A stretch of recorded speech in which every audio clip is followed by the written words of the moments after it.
Exercise 11.2 का question number 3 है, solve graphically. हमें क्या है, ट्रिग्नोमेट्रिक इक्वेशन दी हुई है, हमने सॉल्व ग्राफिकली करना है, यानी x की वैल्यू फाइंड आउट करनी है इन द गिवन डोमेन, और डोमेन हमें दी हुई है x की वैल्यूज़ बिलोंग टू 0 पाई।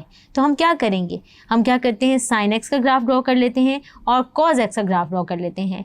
एक ही हम उस पर करेंगे और फिर हम इसको फाइंड आउट करेंगे x की वैल्यू। तो हम क्या करते हैं, यहाँ से देख लेते हैं, हम क्या करते हैं, since pi equal to pi radian जो होता है 180 डिग्री का इक्वल होता है, तो हमने क्या किया, y equal to sine x equal to cos x कह दिया। फिर हमने यहाँ से क्या किया, y equal to sine x की हमने टेबल में कुछ वैल्यूज़ ले ली, हमने x को वैल्यूज़ दी 0 से लेकर 180 डिग्री तक, और वहाँ पे क्या किया, साइन 0, साइन 30, साइन 60 और साइन 90, साइन 120, साइन 150 और साइन 180 की वैल्यूज़ निकाल ली। आप कैलकुलेटर यूज़ करते हुए इनकी वैल्यूज़ को एवेलुएट कर लीजिएगा। तो हमारे पास एक टेबल आ गया, हमने आप अपनी स्क्रीन पे देख सकते हैं।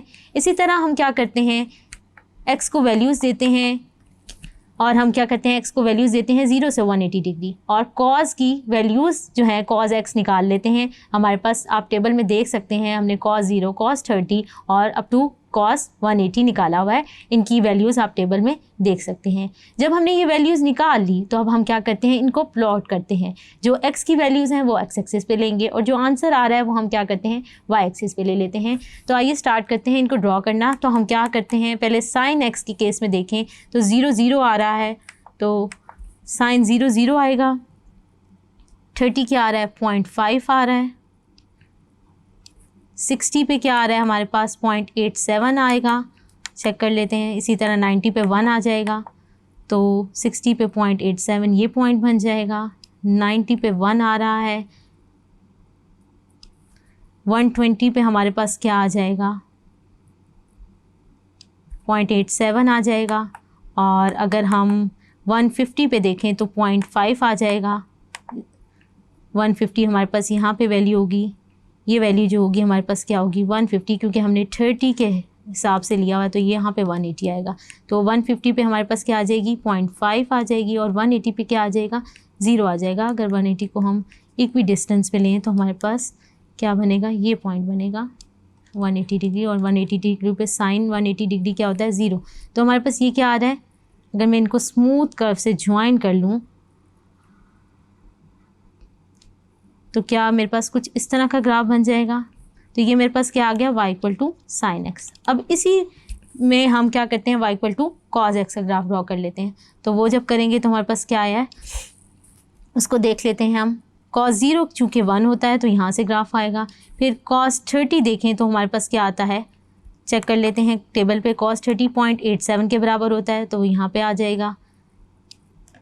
फिर cos 60 देखें तो वो 0.5 यानी ये वाली वैल्यू आ जाएगी। इसी cos 60 पे जो है वो क्या आ रहा है, 0.5, तो यहाँ cos 60 है तो ये क्या आएगा, 0.5 आ जाएगा। cos 90 चूँकि हमारे पास क्या होता है 0, तो ये चीज़ आ जाएगी। और cos 120 जो आ रहा है वो हमारे पास क्या आ रहा है, -0.5, तो यानी हमारे पास नीचे चला जाएगा कर्व। तो हम यहाँ पे प्लॉट कर लेते हैं, ये -0.5 120 पे आ गया। और 180 पे अगर देखें तो वो क्या आ जाएगा, 150 पे माइनस पॉइंट, ये हमारे पास 150 है तो ये क्या आएगा, -0.87, तो यहाँ की लाई करेगा। इसी तरह cos 180 क्या हो जाएगा हमारे पास, -1, तो ये वाली वैल्यू आ जाएगी। तो अब इनको अगर हम स्मूथ कर्व से ज्वाइन कर लें तो हमारे पास क्या आ जाएगा, अगर हम इसको स्मूथ कर्व से ज्वाइन कर लें तो हमारे पास ग्राफ की जो शेप आएगी कुछ इस तरह की बन जाएगी। क्योंकि मैं यहाँ पे मैनुअली ड्रॉ कर रही हूँ, तो आप जब ख़ुद ड्रॉ करेंगे तो आपकी मतलब सही ड्रॉ होगा। अब देखिए, अगर हम यहाँ पे देखें तो ये जो है ये क्या है, ये कर्व कहाँ मीट कर रहा है, जहाँ ये कर्व मीट करेंगे दोनों कर्व्स, तो वो ही हमारे पास क्या होगा, x की वैल्यू होगी। तो अगर हम इसको देखें तो ये कर्व जो है हमारा, अगर हम इसको देखें ये वाली हमारे पास कौन सी लाइन आ रही है, ये कर्व जो है मीट कर रहा है हमारे पास ये। तो अगर हम देखें तो ये हमारे पास क्या लाइन आ रही है, 45 की, यानी x इक्वल टू यहाँ पर क्या आ रहा है, ये 45 डिग्री है, और इसके अगेंस्ट वैल्यू आ जाएगी यहाँ पर। तो हमारे पास x की वैल्यू क्या आ रही, both curves meet at 45 degree. So solution जो आ जाएगा वो हमारे पास क्या आ जाएगा, π/4। तो बच्चों, आपको चैप्टर 11 की डिटेल वीडियोस और कॉन्सेप्ट समझ आए होंगे। होप सो आपको आपके ग्राफ्स के फंक्शन और जो ट्रिग्नोमेट्रिक फंक्शंस को हमने, जिनकी डोमेन, रेंजेस और इनके ग्राफ्स को डिटेल में डिस्कस किया, तो आपको समझ आया होगा। तो अब तक के लिए अपनी इंस्ट्रक्टर समरा मकसूद को tutoria.pk से इजाज़त दीजिए। अल्लाह हाफिज़।